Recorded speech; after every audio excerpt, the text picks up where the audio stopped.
Hola a todos, espero que estén muy bien, espero que estén teniendo un excelente día. Hoy vamos a continuar con los métodos de valoración de empresas y estamos en los métodos basados en múltiplos financieros. Dentro de estos métodos basados en múltiplos financieros, vamos a ver el valor en bolsa o de mercado. Cuando hablamos del valor en bolsa o de mercado, hablamos de la cotización bursátil de las acciones de una empresa en un determinado momento. Por supuesto, solo podemos hablar de la cotización bursátil o incluso del valor en bolsa o de mercado cuando estamos valorando compañías o empresas que están en la bolsa de valores, ¿cierto? Es en esta bolsa de valores en donde se le va a dar una cotización bursátil. Recordemos un poco que esa cotización bursátil pues depende de los procesos de demanda y oferta que se den al interior de la bolsa de valores. Recordemos que la cotización bursátil es bastante volátil, ¿cierto? Se mueve mucho, hay unos días en los que aumenta, unos días en los que disminuye. Por ende, también una de las alternativas que podemos utilizar es el promedio de la cotización bursátil durante un periodo determinado. Es decir, vamos a tomar las alzas y las bajas de la cotización en bolsa de mi compañía o de la compañía que estamos valorando, vamos a promediar y con base en este promedio vamos a determinar el valor en bolsa. Por supuesto, cuando nosotros analizamos la cotización bursátil, esta cotización bursátil nos va a hablar del valor unitario de las acciones, ¿cierto? Por ende, para realizar la valoración, vamos a tomar ese valor unitario o ese precio unitario y lo vamos a multiplicar por el número de acciones en circulación. Ahora bien, tenemos que tener en cuenta, y esto es un poco como contexto de la bolsa de valores, y es que en el mercado de valores o en la bolsa de valores tenemos en general tres tipos de mercados. Vamos a ver en esta ocasión solamente dos. Tenemos mercados de renta fija y tenemos mercados de renta variable. ¿Qué son los mercados de renta fija? Son aquellos mercados en los cuales yo sé cuánto recibiré al vencimiento del papel o del documento que yo estoy adquiriendo. Es decir, si yo adquiero un documento el día de hoy por ejemplo, 3 millones de pesos, yo sé que al vencimiento de este documento voy a recibir 3 millones 500, independiente de lo que suceda tanto en la compañía como en la bolsa de valores. ¿Cuáles son estos documentos que tienen esta característica? Son los bonos, los papeles comerciales, los CDTs, las aceptaciones bancarias, los TIDI, los TES, etcétera.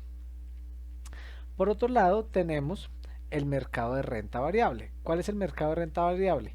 Cuando los inversores destinan unos recursos y esperan obtener una rentabilidad, ¿cierto? Pero esta rentabilidad depende del éxito o del fracaso de las compañías. Es decir, cuando yo compro la acción de una compañía y esta compañía genera unos dividendos, pues yo como inversionista voy a recibir una rentabilidad.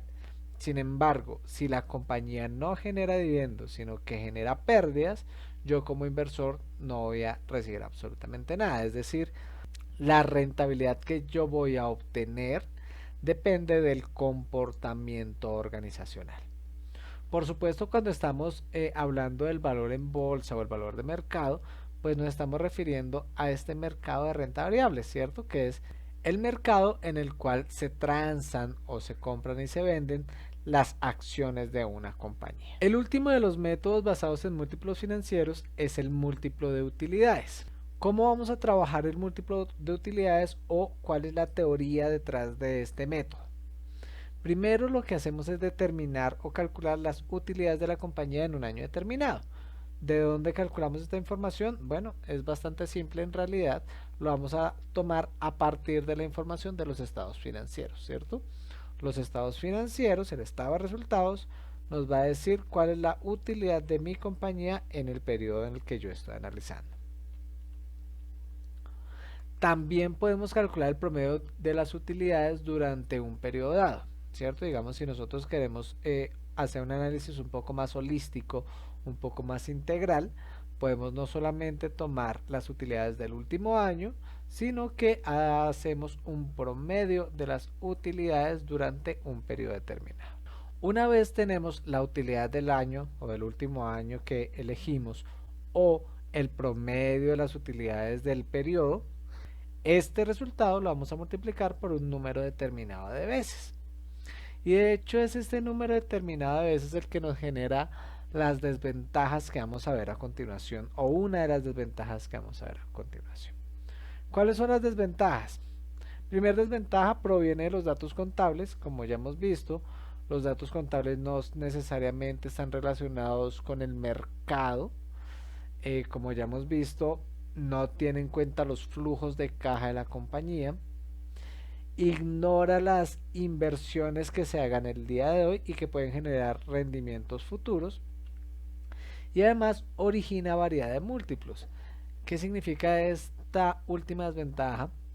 Significa que no existe un múltiplo estándar o un múltiplo determinado por el cual vamos a multiplicar nuestras utilidades para determinar el valor de la compañía, sino que existe la posibilidad de que cada analista, de acuerdo a los análisis realizados, de acuerdo al contexto histórico, de acuerdo a su conocimiento, utilicen un múltiplo diferente.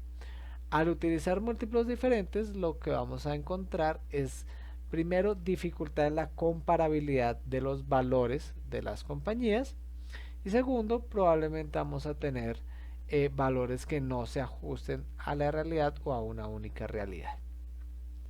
Vamos a dejar en este momento hasta acá. Espero que tengan un excelente día y nos veremos en una siguiente ocasión. No olviden dejar su like, no olviden suscribirse. Si tienen alguna duda o comentario, por favor déjenlo en la parte inferior. Estaré muy pendiente para contestarles.